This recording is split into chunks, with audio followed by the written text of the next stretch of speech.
ocurre. Am, Ay, no sé cómo se quita eso. Bueno, así, ahora. Para hablar del envejecimiento, claro, ¿qué, qué tenemos detrás del envejecimiento sobre las investigaciones?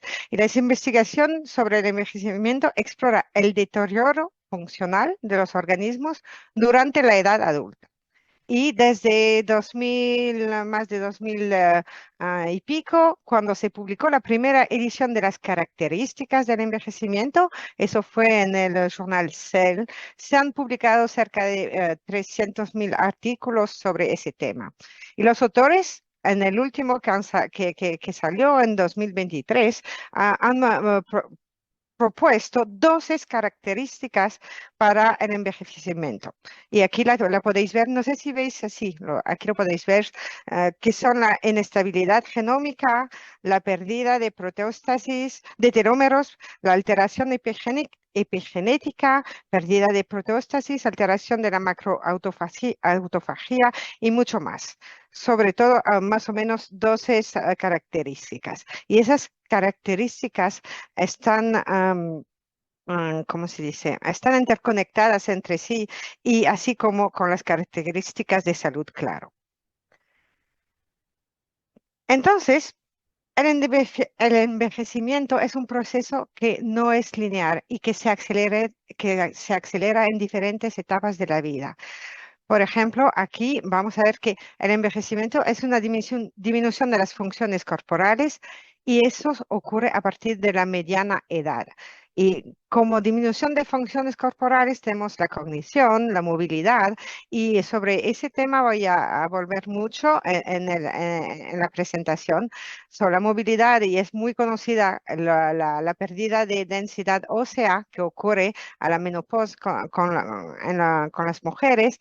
La inmunidad también va decreciendo y, claro, disfunción como la función cardiovascular va aumentando y el control de la glicemia también se va perdiendo.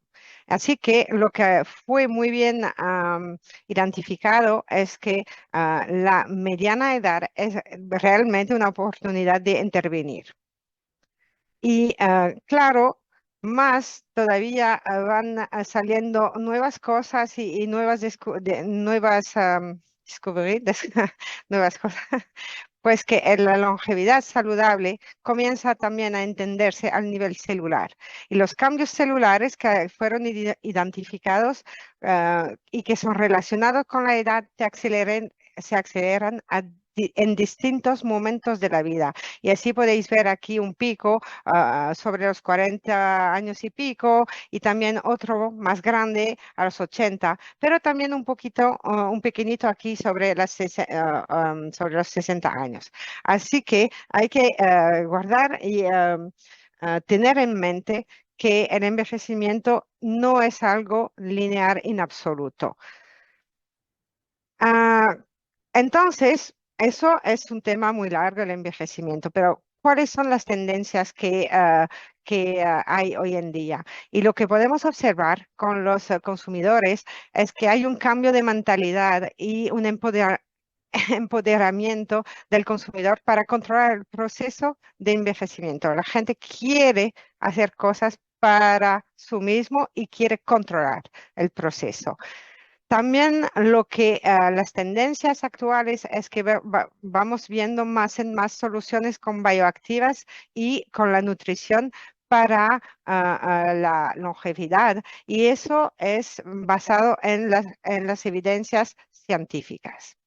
También otra cosa que hay que notar, eso es la información sobre la salud que ahora está en el lugar a través de dispositivos portátiles y kits de pruebas de nutrición. Por ejemplo, con los relojes conectados o todas las apps sobre los iPhone y tal y cual. Eso es una cosa que es una tendencia muy grande hoy en día. Y finalmente también la difuminación de la de la atención médica y del consumidor a través de clínicas de longevidad y plataformas digitales y telemedicinas. Eso también se puede notar que es algo que crece más en más, que vemos más en más. Y claro, los consumidores sienten cada vez más curiosidad para la alimentación saludable, para la longevidad. Y esos son algunos libros recientes que ilustran eso. Como podéis ver, The Longevity Diet, Food for Life, The Ultimate Guide for Eating for Longevity. Eso significa que, claro, la nutrición y la alimentación más en más está ganando interés con los consumidores para conectar con longevidad y envejecimiento saludable. Pero eso es muy largo, es un tema muy grande. Y cuando vamos a ver un poquitín más adentro lo que pasa, ay, no sé, lo siento, no se puede quitar. Ah, así está. La nutrición, si vamos todo el mundo conoce eso. La nutrición es un pilar de la prevención primaria de la longevidad y del envejecimiento saludable. Esos estudios son muchos estudios combinados que claramente establecen la nutrición, que la nutrición inadecuada es una de las principales causas de enfermedades crónicas y mortalidad. Y esos food groups o también esos componentes como pobre en leche o una alimentación con muchos trans fat o con pocas verduras, con pocas fibras o con pocas semillas y nueces. Todo eso está conectado con cosas con causas de enfermedades crónicas. Y sobre las enfermedades crónicas, ya vendré sobre el tema más tarde con todo lo que relaciona a movilidad, músculos, la salud ósea, tal y cual y la movilidad en general. Y también lo que fue publicado o es también una compilación de diferentes estudios es que adoptar hábitos alimentarios más saludables en la mediana edad, porque es la edad de oportunidades para intervenir, pues puede tener un fuerte impacto en la salud a largo plazo. Y es, claro, epidemiología. Esos datos son epidemiología, pero algo con más o menos 10 años aumento estimado en la experiencia de vida después del cambio de factores dietéticos que eran poco saludables a factores dietéticos asociados a la longevidad. Y eso cuando ocurre más o menos a los 40 años. Esos son estudios epidemiológicos. Now, no, sorry. Ahora, pues lo que decía antes, hoy lo que me gustaría hacer en esa presentación es enseñar algunos ejemplos de cómo hacemos que- que- cómo puede la nutrición impactar a la movilidad, que es, claro, una cosa muy relacionada con el envejecimiento. Entonces, antes de enseñaros, de mostrar algunos ensayos que fueron hechos, voy a solamente explicar un poquitín los determinantes fisiológicos que conducen a la reducción de la movilidad en la vejez. Claro, el mantenimiento de la fuerza ósea, de la fuerza muscular o también de la salud de las articulaciones, esos son factores muy relacionados con movilidad y que van a que vamos a perder un poco de eso con la edad. Entonces, con el envejecimiento vamos a perder un poco de masa ósea, también de fuerza muscular y claro, la salud de las articulaciones va decreciendo también. Y eso hasta un punto que podemos llegar en lo que vosotros ya conocéis todos, la osteoporosis, sarcopenia o la osteoartritis. Y claro, todo eso junto, pues se traduce por una pérdida de la movilidad. Y Entonces, si vamos perdiendo movilidad también, pues vamos aumentando las fracturas y también las caídas. No sé cómo se dice, lo siento mucho. ¿Y cómo influye la nutrición en la movilidad? Pues hoy en día, más allá de los macro y micronutrientes tradicionales, surge también el interés por compuestos bioactivos y naturales que ayudan a manejar los síntomas asociados al envejecimiento. Por ejemplo, aquí tenemos los activos botánicos y le daré un ejemplo de estudio que hemos hecho, de estudio clínico con bioactivos botánicos que van a impactar el mitochondrial calcium uptake. Y eso también que se va acabar con una mejoración de la función articular y muscular y de la energía. Otro ejemplo son los ingredientes que van a impactar a las células madre. Y aquí tendremos el ejemplo de las vitaminas B, B3, B6, SONAM, PN, que pueden impactar las células madres musculares y que se van a traslatar en una regeneración y mantenimiento muscular. Y finalmente, otro tema que hoy en día es muy nuevo, pero que atracte mucho, es el microbiota. Son las soluciones que son relacionadas con el microbioma combinadas con macronutrientes. Y eso es el tema de los simbióticos. Y el eje intestino-músculo esquelético es algo muy nuevo y hay poquito a poquito papeles saliendo con estudios haciendo la muestra que algunos probióticos pueden mejorar la movilidad durante el envejecimiento con mecanismos de acción muy particulares y muy específicos. Y eso es algo muy nuevo y es casi un poco el futuro ahora. Pero vamos a ver lo que pasa. Am, Primero, el primer tema sobre la mitocondria. Hemos trabajado mucho en eso para ver cómo la nutrición podía impactar a la función de la mitocondria. Y lo que sabemos es que la disfunción mitocondrial, que es uno de las 12 características que que han sido publicadas y el link to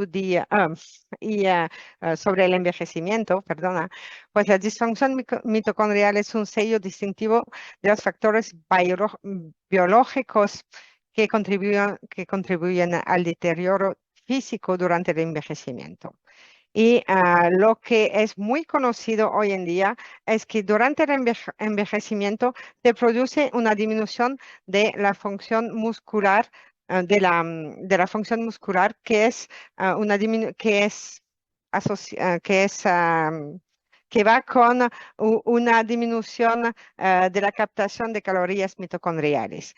Así que la disminución de la absorción mitocondrial del calcio durante el envejecimiento muscular pues activa directamente la producción de energía con ATP y eso a través de la enzima PDH, pyruvate deshidrogenasa. Cuando tenéis la producción de energía, pues claro, eso aumenta el rendimiento muscular.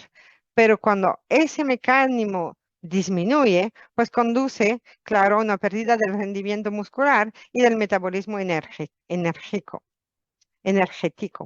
Eso es una cosa que se pasa en el muslo, pero lo que pasa también en el cartílago con la mitocondria es casi lo mismo, el mismo mecanismo con el mitocalcium uptake y con la producción de energía que va a impactar directamente los condrocitos, que son las células del cartílago.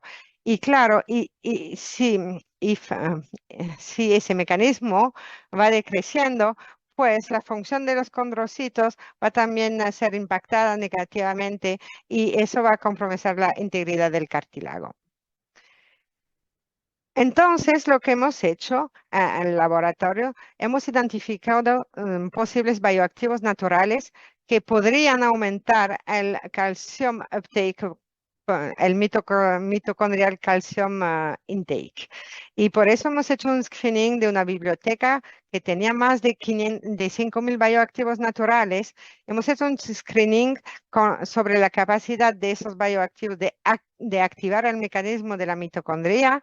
Eso fue conducido sobre ELA cells y resulta que hemos acabado con dos bioactivos muy conocidos que tienen una capacidad muy grande para activar la mitocondria, sobre el calcium uptake de la mitocondria, que son la oloropeína, que es un polifenol que encontramos en las hojas del olivo, y la quercetina, que es otro polifenol, un flavonoide, que se puede encontrar en muchas frutas y verduras como la manzana, la cebolla, el té y tal y cual.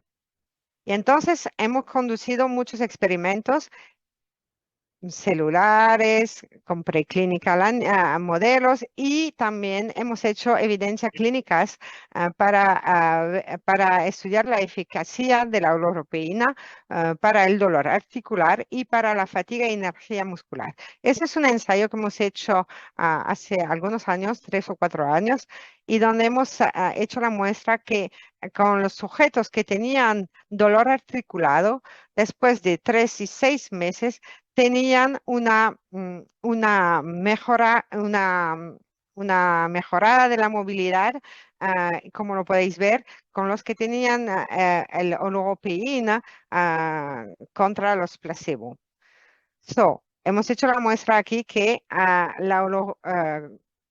la ingestión de oligopeína, de ese polifenol, pues puede conducir a una preservación o a una amelioración de la movilidad en esos sujetos con dolor articular que era muy alto. Con los sujetos que tenían un dolor articular un poco menos, el efecto no estaba significante, statistically. Hemos también conducido dos otros ensayos clínicos con esa misma molécula, al mismo nivel de suplementación, y hemos hecho la muestra también que la ingesta de oloropeína apoya el metabolismo energético y muscular en hombres mayores y sanos. Y la medida que hemos hecho aquí es la medida de la enzima que yo mencioné más antes, la PDH, que es parte de todo el mecanismo de acción de el mitocondrial calcium uptake y lo que se pasa sobre la mitocondria para la producción de energía con la ATP. Y lo que hemos hecho, la muestra que hemos hecho era en hombres mayores y sanos, y la suplementación como la ropeína ha llegado a una aumentación significativa de esa PDH activación. Un mecanismo, otra vez hemos hecho la muestra que la logopeína sobre el mecanismo de la mitocondria puede también reversar la pérdida de movilidad con un efecto sobre los muslos. Y también otro ensayo clínico donde hemos intentado ver el impacto de la logopeína también sobre la adaptación al ejercicio en hombres jóvenes y sanos. Y aquí tenéis el índice de fatiga, de cansancio, no sé cómo se dice fatiga o cansancio. Y con el ologopeína suplementación, cuando hacemos la comparación con los placebo, pues tenemos una disminución del cansancio, de la fatiga en los sujetos que tenían el ologopeína. Eso es un ejemplo que os quería compartir porque es claramente la muestra que con la nutrición y con bioactivos podemos tener un impacto sobre el envejecimiento y la salud. Y aquí es con la movilidad, que es verdaderamente una cosa muy presente durante el envejecimiento, la pérdida de movilidad y de quality of life. Otro ejemplo que os quería también compartir es también otras moléculas como las vitaminas. Aquí vamos con un estudio de las vitaminas B, B3, B3 y B6. Y el concepto era que esas vitaminas can también mejorar las células madres, perdón, can mejorar las células madres musculares. Y hemos también hecho muchos ensayos sobre las células celulares y moleculares.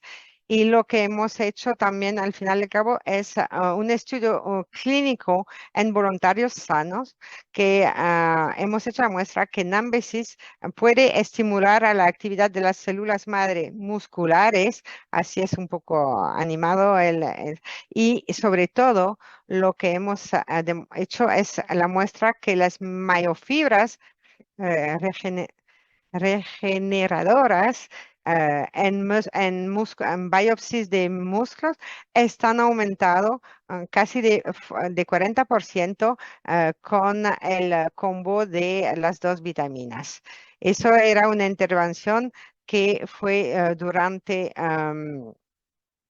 un mes. Y también, claro, eso lo hemos comparado a un placebo.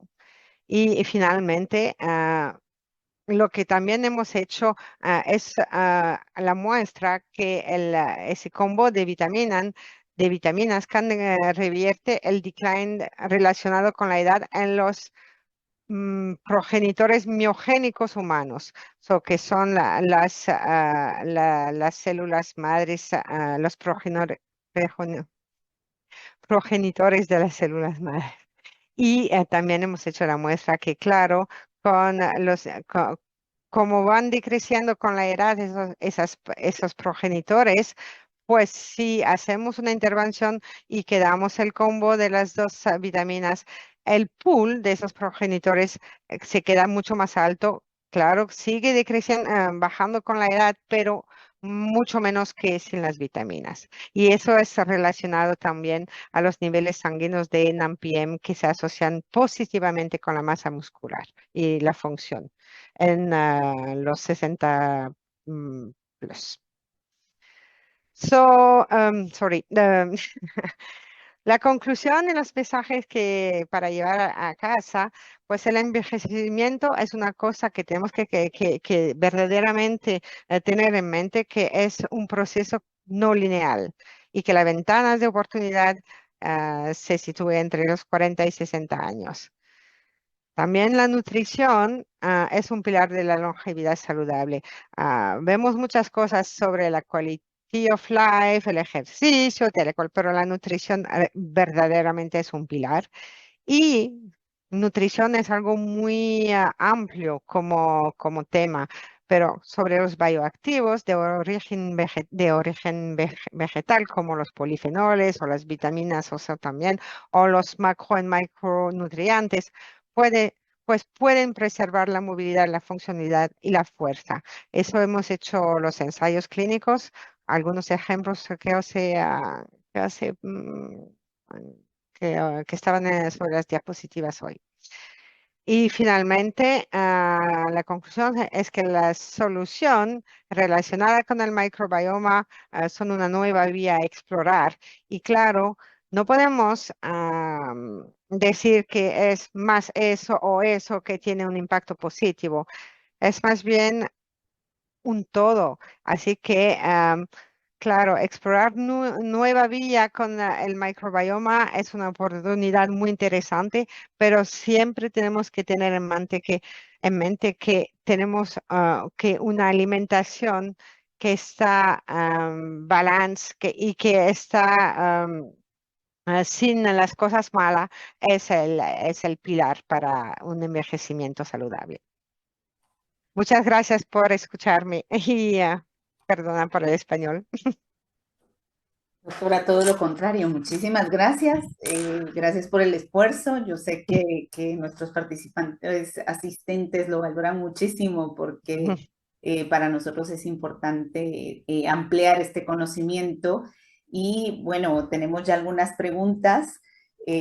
bien interesante como profesionales, pero también como ciudadanos de a pie, de decir, bueno, tengo que empezar a pensar en el envejecimiento y en cómo revertir cualquier efecto, pero tengo que pensarlo desde que tengo 40 años, ¿no? Con lo cual, hablar de hábitos y de cuestiones de mejora, de los compuestos, etcétera, pero pensarlo muy pronto, ¿no? En la vida, con la expectativa de que vas a llegar ahí, ¿no? Sí, eso es. No es pensarlo demasiado pronto, porque si pudiera, yo preguntaría a toda la gente, cuando estáis subiendo las escaleras, que tenéis 40 años y pico, todo el mundo va a decir, a veces me duele un poquitín la rodilla, tal y cual, ¿no? Y eso lo siento, pero no es el envejecimiento, es el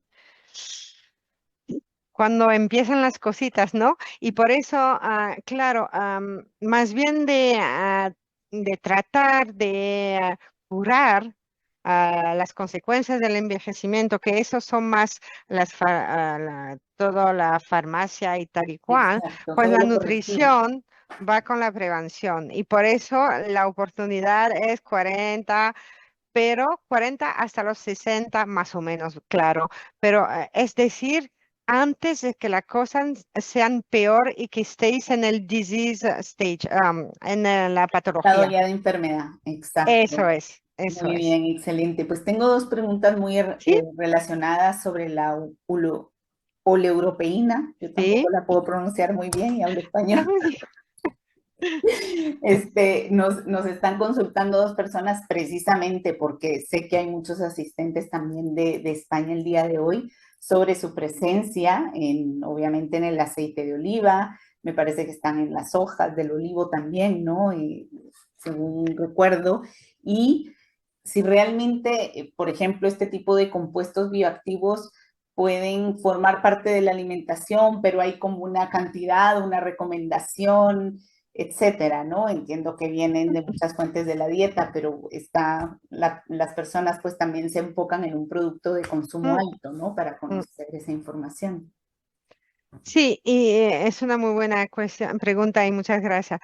Los ensayos clínicos que hemos llevado, los hemos llevado con 100 miligramos de oleuropeína pura cada día. Y eso, claro, es una dosis que no podéis encontrar así fácilmente en en la alimentación. Hay un poquitín en el aceite de oliva, pero es muy difícil, y por eso son los bioactivos, son cosas que pensamos más bien en suplementos alimentarios para complementar la alimentación. Podéis tener un poquitín con, sí, el aceite de oliva, sobre todo en España, que se consume mucho, pero tenemos que ser realistas. No sé cómo se Sí, dice. realistas, porque el Sí, consumo en realista. América, por ejemplo, es muy difícil Sí, eso, para eso. conseguir y Mm, para pagar el aceite de oliva, ¿no? Que Eso es tiene otro también. valor. Por eso, cuando hacemos eso, lo que intentamos hacer después son complementos alimentarios con ese tipo de molécula. Con la quercetina, el otro, es algo que es mucho más presente en varias frutas y verduras, y esa sí que la podéis conseguir con una alimentación clásica normal si vais comiendo verduras y frutas como tendríamos todos que comer cada día.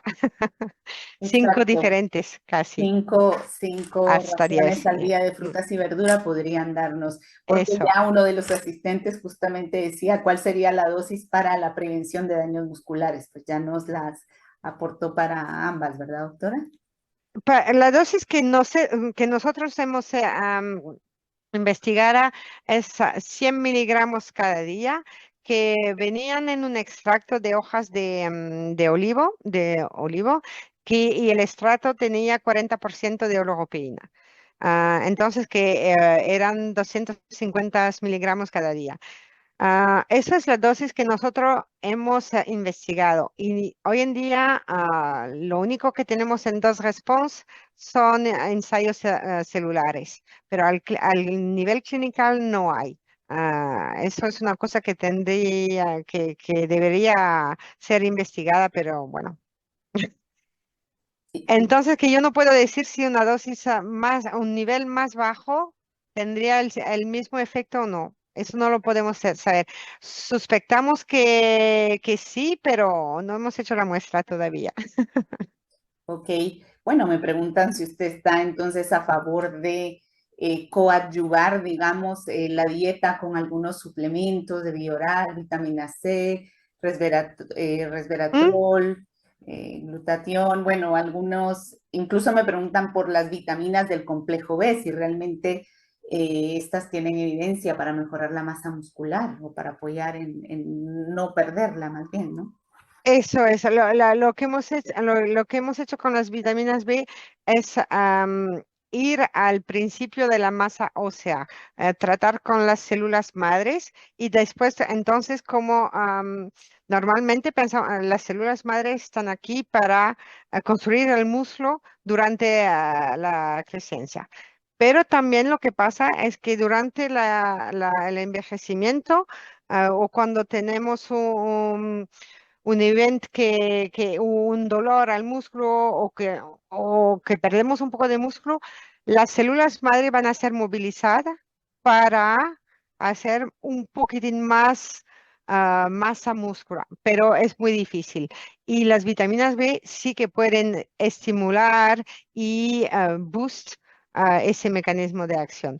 Pero yo no diría que alguien que tiene sarcopenia con las vitaminas B se va a curar, en absoluto. Es para la prevención, Ok. más bien. Es un Y hábito saludable sí, previo, ¿no?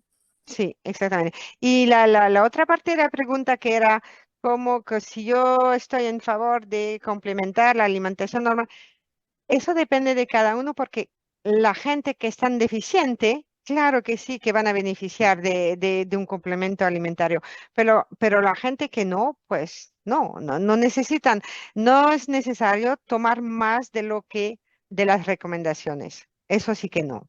Así que, claro, lo más bien es de conocer su alimentación asegurarse que es una alimentación y nutrición saludable con los buenos niveles que están acá, con las recomendaciones. Excelente, doctora. Voy a dejar, por ejemplo, de último la pregunta de Carla Ramírez, que nos dice, por ejemplo, que si tiene conocimiento de otras cuestiones anti-envejecimiento, suplementos, compuestos bioactivos, nutrientes, que usted conozca y de los cuales sabe que que hay evidencia, ¿no? Para compartirlo con el público.